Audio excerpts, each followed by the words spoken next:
বঢ়িয়া গাঁও, ধুনীয়া গাঁও। ফলে ফুলে কি কয় এইটো? হেল্ল', ফলে ফুলে জাতিষ্কাৰ। আমাৰ গাঁওখনেৰে অপূৰ্ব দৃশ্য এয়া। দুখীয়াৰ ভগা বজাৰে ভৰা হলেও আমাৰ গাঁওখনৰ এনে নান্দনিক দৃশ্যই পলকতে উপলোকিত কৰে প্ৰত্যক্ষদৰ্শী নেত্ৰযুগল তথা অন্তৰাত্মা। এক অগাধ ভালপোৱা ৰন্ধে ৰন্ধে বিৰাজ কৰিছে মোৰ এই জন্মস্থান মনোমোহা গাঁওখনৰ প্ৰতি, যাক কোনো ভাষাৰে প্ৰকাশ কৰিব নোৱাৰি। তো যিকি নহওক, আমি ইয়াত একেলগে আমাৰ বৰদোৱাৰ শ্ৰীমন্ত শংকৰদেৱে সৰুকালতে অধ্যয়ন কৰা সেই মহেন্দ্ৰ কন্দলীৰ সংস্কৃত টোল, দৌল মন্দিৰ, গংগা পুখুৰীৰ পাৰ আদি কৰি বিভিন্ন ঐতিহাসিক স্থানসমূহ পৰিদৰ্শন কৰোঁ। গংগা পুখুৰীৰ পাৰ সঁচাকৈ এক মনোমোহা ঠাই। সূৰ্যাস্তৰ সময়ৰ ছানছেটৰ আকৰ্ষণীয় দৃশ্যই ঠাইডোখৰক আৰু অধিক উদ্বাহিত কৰি তুলিছে। এয়া তনবীৰ নুৰুলদাৰ একমাত্ৰ সুশীল তনয় কৰিছে বিনোদন পানী ছটিয়াই। এইখিনিতে মই বহুত মিছ কৰিছোঁ তাৰ সৰু ভণ্টি মৰমৰ মাইজনী চাগুপ্তাক। শেষত ইয়াতে লগ পাই যাওঁ আকৌ ইয়াৰে বাসিন্দা এক দীঘলীয়া সময়ৰ বাবে মোৰ স্কুলীয়া শিক্ষাগুৰু আমাৰ সকলোৰে অতি শ্ৰদ্ধাৰ জয়ন্ত হাজৰিকা ছাৰৰ সৈতে। আৰু অৱশেষত আমি দুদিন পূৰ্বে হৈ যোৱা মেট্ৰিক পৰীক্ষাৰ ফলাফল ও কৃতি ছাত্ৰ ছাত্ৰীসকলে পৰৱৰ্তী পৰ্যায়ত ল'বলগীয়া পদক্ষেপসমূহ, নিৰ্বাচন কৰিবলগীয়া কলেজ, দিনী বুনিয়াদী চিন্তাধাৰাৰ পৰাও যাতে বহিৰ্ভূত নহয় তাৰে ওপৰত হয় এক দীঘলীয়া ডিছকাশ্যন। ধন্যবাদ আমাৰ সকলো দৰ্শক তথা আমাৰ সকলো শুভাকাংক্ষীলৈ ধন্যবাদ জনাইছোঁ। যিহেতু আমাৰ মেট্ৰিকৰ পৰীক্ষাৰ ৰিজাল্ট ইতিমধ্যে ঘোষণা হৈছে আৰু যিসকল উত্তীৰ্ণ হৈছে তেখেতসকলক অভিনন্দন জনাইছোঁ। যিসকলে ভালকৈ ৰিজাল্ট কৰিছে তেওঁলোকৰ ভৱিষ্যতটো উজ্জ্বল কামনা কৰিছোঁ। যিসকলে ভাল নম্বৰ হওক বা কম নম্বৰেই হওক, যেনেকৈ হওক পাছ কৰিছে সকলোকে ধন্যবাদ জনাইছোঁ আৰু ভৱিষ্যত উজ্জ্বল কামনা কৰিছোঁ। এতিয়া আমাৰ কথা হ'ল যে আমি ভৱিষ্যতে ল'ৰা ছোৱালীখিনি, আমাৰ যিখিনি ছাত্ৰ ছাত্ৰী আছে, ছাত্ৰ ছাত্ৰীসকলৰ ভৱিষ্যতৰ কাৰণে আমাৰ এডুকেশ্যন ব্যৱস্থাটো বা আমাৰ যিটো স্কুলত যিহেতু বিভিন্ন ধৰণৰ কলেজত তেওঁলোকে নামভৰ্তি কৰিব, এতিয়া কলেজ নিৰ্বাচন কৰোঁতে বা কলেজ তেওঁলোকে ভৱিষ্যতৰ এডুকেশ্যনেল প্লেনটো কৰোঁতে কেনেকুৱা কৰিব লাগে, এই বিষয়টো আমাৰ যথেষ্ট এটা আলোচনাৰ বিষয়। যিহেতু আমাৰ ইছৰা আমাৰ শিক্ষাৰ ক্ষেত্ৰত যথেষ্ট কাম কৰি আছে আৰু শিক্ষা দীক্ষাৰ প্ৰসাৰ আৰু প্ৰচাৰৰ ক্ষেত্ৰত নতুন নতুন প্লেন, নতুন নতুন আঁচনি গ্ৰহণ কৰি ইতিমধ্যে কাম কাজ কৰি আছে। গতিকে এইটো এটা আমাৰ ছাত্ৰ ছাত্ৰীসকলৰ মাজলৈ আমি এটা বাৰ্তা দিব বিচাৰোঁ যে ছাত্ৰ ছাত্ৰীসকলে তথা অভিভাৱকসকলে এডুকেশ্যনেল ইনষ্টিটিউট নিৰ্বাচন কৰোঁতে সতৰ্ক হ'ব লাগে, যথেষ্ট সতৰ্ক হ'ব। তাতে চাব যে তেওঁৰ হবি ক'ত আছে, তেওঁ মানে ভৱিষ্যতে তেওঁ কি হ'বলৈ বিচাৰে, তেওঁৰ যি ভৱিষ্যত প্লেন, তেওঁৰ এইম ইন লাইফ, তেওঁ কি কৰি ভাল পায় প্ৰথম কথা, আৰু তেওঁ ভৱিষ্যতে কি কৰিব বিচাৰিছে, ঠিক তেনেকুৱা সেই ছাবজেক্টটোৰ বা সেই বিষয়টোৰ প্ৰিফাৰেঞ্চ থকা শিক্ষানুষ্ঠানকহে তেওঁ প্ৰাধান্য দিব লাগে। তো এনেধৰণৰ তেওঁলোকে যদি শিক্ষানুষ্ঠান নিজেই নিৰ্বাচন কৰে, বহুত আছে যে কলেজৰ ঘৰৰ ওচৰতে কলেজ এখন আছে তাতে এডমিশ্যন লয়, যথেষ্ট সকলোৱে এইটোৱেই প্ৰথম ধাৰণা হয়। কিন্তু তেওঁলোকে এইটো চিন্তা কৰিব লাগে যে সেইখন কলেজত তেওঁ যিটো ভাল পোৱা ছাবজেক্ট, যেনেকৈ কোনোবা অংকত ভাল, কোনোবা গণিতত ভাল, কোনোবা মেথমেটিক্সত, কোনোবা ছায়েন্সত ভাল, কোনোবা ইংলিছত ভাল, সেই ছাবজেক্টটো তাত কেনেকুৱা, তাত পঢ়োৱা মানে তাত সেই ছাবজেক্টটো পঢ়া কেনেকুৱা হয় বা আছেনে নাই সেইটো, তো সেই বিষয়টো চাই পেলাই যাতে তেওঁলোকে তাত এডমিশ্যনটো লয়। আৰু লগতে মানে বস্তুটো ধৰক মই কেতিয়াবা দেখিছোঁ যে আমাৰ ল'ৰা ছোৱালী স্কুল কলেজ মানে বিচাৰি গৈ পেলাই এনেকুৱা মানে স্কুল কলেজত যায়, দিনী পৰিবৰ মানে সেই কথাটো মই ক'ব বিচাৰিছোঁ, যাতে সেই বস্তুটোৰ প্ৰতি আমি মানে অভিভাৱকসকলে ভালকৈ ধ্যান ৰাখোঁ। নিশ্চয় আপুনি কি ক'ব? নিশ্চয় মই সেইটোৱে ক'বলৈ গৈ আছোঁ যে এজন মুছলমান শিশু বা মুছলমান যুৱক হিচাপে, কিশোৰ হিচাপে ইছলামী যিটো মৌলিক জ্ঞান, যিখিনি মৌলিক কথা, সেইখিনি জনাটো খুবেই প্ৰয়োজন। দিনী যিখিনি শ্বউৰ বুলি যাক কোৱা হয়, দিনী যিখিনি চেতনা, ধৰ্মীয় চেতনাটো প্ৰত্যেকজন মানুহেই বিচাৰে। তেওঁ লাগিলে যিকোনো ধৰ্মৰে নহওক কিয়, এজন হিন্দু ধৰ্মৰ মানুহে তেওঁ সদায় ভাবিব, তেওঁৰ অভিভাৱকে ভাবিব, পিতৃ মাতৃয়ে ভাবিব যাতে যে তেওঁ হিন্দু ধৰ্মৰ যিখিনি মৌলিক কথা, সেই মৌলিক কথাখিনি তেওঁ জানিব লাগে। বহুত ল'ৰা ছোৱালী আছে বুঢ়া হৈ যায় কিন্তু ধৰ্মৰ ৰীতি নীতি নাজানে, যিকোনো ধৰ্মই তেওঁলোকে নহওক কিয়। গতিকে ধৰ্মৰ নিজৰ যিটো ধৰ্ম নিজে পালন কৰি আছে সেই ধৰ্মটোৰ ৰীতি নীতিখিনি আজিকালি ল'ৰা ছোৱালীক শিক্ষা দিব লাগে। তো সেইটোতো সকলো শিক্ষানুষ্ঠানত নাথাকে, কিন্তু চাব লাগে যাতে শিক্ষানুষ্ঠানখন নিৰ্বাচন কৰোঁতে এই আধ্যাত্মিক ক্ষেত্ৰত যাতে গুৰুত্ব দিয়া শিক্ষানুষ্ঠান হ'ব লাগে, সেই বিষয়টো আমি সকলোৱে চাব লাগে যে নিজৰ ধৰ্মটোৰ ক্ষেত্ৰতো যাতে মই কিছু শিক্ষা লাভ কৰিব পাৰোঁ, যিমানখিনি পাৰোঁ যাতে এজন মুছলমান ছাত্ৰ ছাত্ৰীৰ কথা মই কওঁ, মুছলমান ছাত্ৰ ছাত্ৰীয়ে এনেকুৱা এনভাইৰনমেণ্ট থকা এখন চৰকাৰী বিদ্যালয়ৰ কথাটো আছেই, চৰকাৰী বিদ্যালয়ততো সকলো বস্তু নাপায়, কিন্তু চৰকাৰী বিদ্যালয়ত বহুত আজিকালি যিসকল গ'লতো গ'লেই, আৰু চৰকাৰী বিদ্যালয়ততো ধৰ্ম কৰ্মৰ শিক্ষাটো খুব কম থাকে। যিয়ে নহওক তাত শিক্ষা গ্ৰহণ কৰিলেও কোনো ধৰ্মৰ কাম কৰাত বাধাও নাথাকে। কিন্তু যদি কোনোবা ছাত্ৰ ছাত্ৰীয়ে প্ৰাইভেট বিদ্যালয় বা প্ৰাইভেট কলেজ প্ৰাইভেট ইনষ্টিটিউশ্যনত তেওঁ এডমিশ্যন ল'ব বিচাৰিছে, তেওঁ আজিকালি বহুতো বিশেষকৈ ইছলামিক যিসকল ছাত্ৰ ছাত্ৰী আছে তেওঁলোকে সেই ইনষ্টিটিউশ্যনবিলাকত মৌলিক শিক্ষা ইছলামিক মৌলিক শিক্ষাটো থাকে যাতে পায় এনেকুৱা ধৰণৰ ইনষ্টিটিউট তেওঁলোকে কৰিলে মানে ভাল হয় আৰু।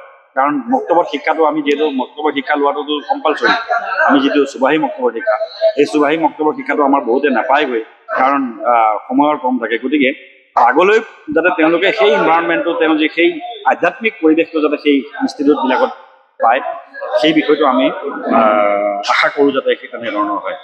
বাকী আমাৰ মুৰ্তজা ছাৰ আছে, তেওঁ ক'ব নিশ্চয়, আৰু তেখেতে শিক্ষানুষ্ঠান চলাই আছে। আৰু আমাৰ এটা ইছলাৰ এটা প্ৰগ্ৰাম চলি আছে, সেইটো হৈছে যে দিনিয়াত ফাউণ্ডেশ্যন কোৰ্চ চুবাহী মক্তবৰ কাৰণে। চুবাহী মক্তবেই নহয়, অকল চুবাহী বুলিয়ে নকওঁ আমি তাতে বুনিয়াদী শিক্ষা সৰু ছাত্ৰৰ কাৰণেও আছে, ছাত্ৰ ছাত্ৰীৰ কাৰণেও আছে, আৰু লগতে প্ৰাপ্তবয়স্কৰ কাৰণে। প্ৰাপ্তবয়স্কও সকলেও যিসকলে মুক্তবত শিক্ষা ল'ব নোৱাৰিলে, কোৰাণ শৰীফ পঢ়িব নাজানে, নামাজ পঢ়িব নাজানে, কলিমা নাজানে বা ইমান কি বস্তু নাজানে, সেই সকলকো আমি শিক্ষা দিয়াৰ ব্যৱস্থা কৰিছোঁ। গুৱাহাটীত তেনেকুৱা আমাৰ 2-3টা কেন্দ্ৰ আছে, অনলাইনো আছে। অনলাইন আৰম্ভ হ'ব, অনলাইনত আমি অতি শীঘ্ৰে আমি নটিফিকেশ্যনবিলাক দিম, আপোনালোকে অনলাইনো শিক্ষা গ্ৰহণ কৰিব পাৰিব ইয়াত। গতিকে ৰাইজৰ গেটাৰ সেই কথাখিনি জনালোঁ, আপোনালোকে দোৱা কৰিব যাতে আমি এই কামখিনি যাতে দিনৰ খাতিৰত আমি কামখিনি আগুৱাই নিব পাৰোঁ। মই কথা ৰিপিট নকৰোঁ, ৰিজাল্ট ইতিমধ্যে হৈ গৈছে। এতিয়া স্পেচিয়েলি যি ষ্টুডেণ্ট ছাত্ৰ ছাত্ৰীসকলে হায়াৰ ছেকেণ্ডেৰী পঢ়িব, সেই ছাত্ৰ ছাত্ৰীসকলে আৰু লগতে গাৰ্জেনসকলে মই 3টা কথা মই ক'ব বিচাৰিছোঁ। প্ৰথম কথাটো হ'ল এইটো যিটো বয়স, এই বয়সটো হ'ল হয়তো গঠন কৰাৰ বয়স নহ'লে ধ্বংস কৰাৰ বয়স। মই ভাবোঁ যে এই নৈতিকতাৰ শিক্ষাটো বৰ্তমান অভাৱ হৈ আছে। সেইটো কৈ আছোঁ মই, সেইটো কথা কৈ আছোঁ। মৰেল এডুকেশ্যনৰ ছাত্ৰ ছাত্ৰীসকলক আজিকালি ছাত্ৰৰ লগতে ছাত্ৰীসকলক ড্ৰাগছ খাবলৈ আৰম্ভ কৰিছে। পিতৃ মাতৃৰ লগত কোনো সম্পৰ্ক নাই, মাতবোল নাথাকে। বাইক এখন চলাওঁতে একদম মানে মানুহক অশান্তি দি পেলাই বাইক চলায়। গতিকে এই বিষয়টোত আমি অলপ গুৰুত্ব দিব লগা হয়। শিক্ষানুষ্ঠানবিলাকো বিশেষকৈ গুৰুত্ব দিব লাগে। তো এইটোৱে কথা আৰু। গতিকে 2টা বছৰত যদি আপোনাৰ এইটো লাষ্ট টাইম থাকে, ষ্টুডেণ্টৰ মেণ্টেলিটি যদি আপোনাৰ মূল্যবোধ বা আধ্যাত্মিকতা এইফালৰ পৰা যদি নাহে, তেতিয়াহ'লে কিন্তু ষ্টুডেণ্ট কিন্তু নষ্ট হৈ যাব তেনেকুৱা। গতিকে সেই কথাই আৰু।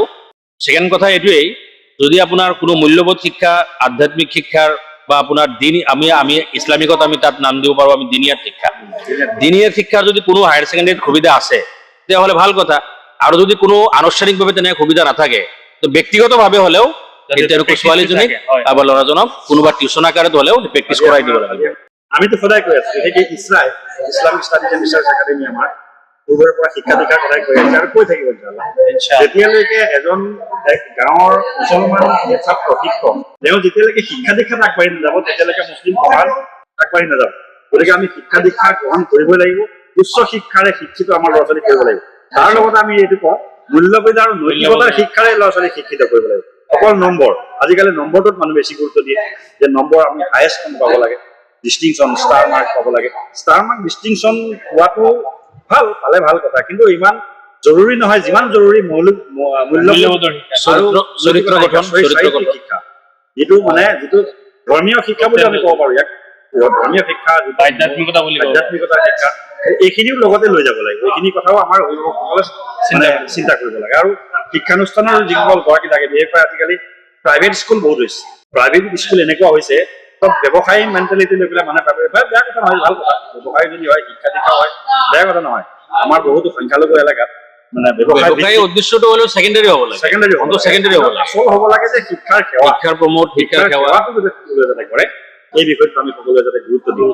কথাটো হ'ল কি যে 2টা শিক্ষাই আমাৰতো এতিয়া শ্লোগানে আমি কৈ আছো যে কোনোবা মাদ্ৰাছাত পঢ়িলেও মাদ্ৰাছাৰ শিক্ষাৰ লগতে হায়াৰ ছেকেণ্ডেৰীলৈকে কম্পালচৰি কৰিবই লাগে।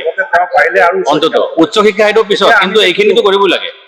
গতিকে মই ওলামাসকলক কম যে এই ক্ষেত্ৰত মই ওলামাসকলক ক'ব বিচাৰিছো, যিসকলে এতিয়ালৈকে মেট্ৰিক দি বহি আছে, এতিয়াও সময় আছে, বয়স হৈ যোৱা নাই, হায়াৰ ছেকেণ্ডেৰী অন্তত কম্পালচৰি কৰক, কমপ্লিট কৰক। গ্ৰেজুৱেশ্যন কৰে নকৰে পিছৰ কথা, গ্ৰেজুৱেশ্যন কৰাৰ এটা সুবিধা আছে। অপেন কলেজ আছে আজিকালি, অপেনত এডমিশ্যন লৈ গ্ৰেজুৱেশ্যন কৰিব পাৰে, মাষ্টাৰ কৰিব পাৰে, কৰক। কি অসুবিধা আছে আপোনাৰ? ঘৰৰ খৰচ যদি চলাব পাৰে, চব চলি আছে, এডুকেশ্যনটো কিয় নচলে? ভাল কথা, ভাল এটা ডিছকাশ্যন হ'ল। বৰ বেছি দীঘলীয়া কৰিব বিচৰা নাই, গতিকে সকলোলৈ ধন্যবাদ জনাইছোঁ। বিশেষকৈ আমাৰ আশিকুৰ ৰহমান আজি তাৰ এই প্ৰগ্ৰাম হোৱাৰ কাৰণে তেখেতক ধন্যবাদ জনাইছোঁ। মই শেষত মেছেজবিলাক আমি দিবৰ কাৰণে সদায় আমি সময় নাপাওঁ, সুবিধা নাপাওঁ। মই শেষত এটা আবদাৰ জনাইছো যে মানে আমাৰ যিহেতু হায়াৰ ছেকেণ্ডেৰী এটা আছে, হায়াৰ ছেকেণ্ডেৰী এখন আছে অনলি ফৰ গাৰ্লছ, তাত আমি ইছলামিক ছাবজেক্ট এটা ৰাখিছোঁ সুবিধাৰ কাৰণে। হোষ্টেলো আছে। প্ৰথমবাৰৰ এটা ৰিজাল্টো হৈছে, এটা এজন ডিষ্টিংশ্যন, এজন ষ্টাৰ, 8টা স্কুটি পাইছে, ভাল ৰিজাল্ট হৈছে। তো আল্লাহৰ শুক্ৰিয়া, এইটো মই ভাবাই নাছিলোঁ এনে ৰিজাল্ট হ'ব বুলি। 15জন ষ্টুডেণ্টে 100% result. Higher secondary Red Fort Scholars Academy, তেজপুৰত, তেজপুৰত হয়, তেজপুৰত আছে। তেজপুৰত আছে। আৰু কোনোবা ষ্টুডেণ্ট আহিলে তেওঁৰ লগত যোগাযোগ কৰিব বিচাৰে, তো ভাল সুবিধা ইনশাআল্লাহ আছে। আমি বহুতে আমাক কৈ আছে যে তোমালোক ল'ৰা কিয় নাৰাখা, ষ্টুডেণ্ট বেছি পাবা, ভাল চলিব।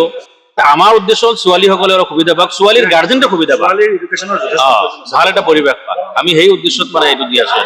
আৰু আমাৰ আজিত দা আছে, তেখেতকো আমি বিচাৰি আছো। আমাৰ নুৰুকাজো আছে, তেখেত পৰামৰ্শত আছে, আমাৰ অনুষ্ঠানবোৰত সদায় আছে। গতিকে ইনশাআল্লাহ যোগাযোগ কৰিব যদি তেনেকে মানে থাকে আৰু ইনশাআল্লাহ। ধন্যবাদ, ধন্যবাদ। আসসালামু আলাইকুম।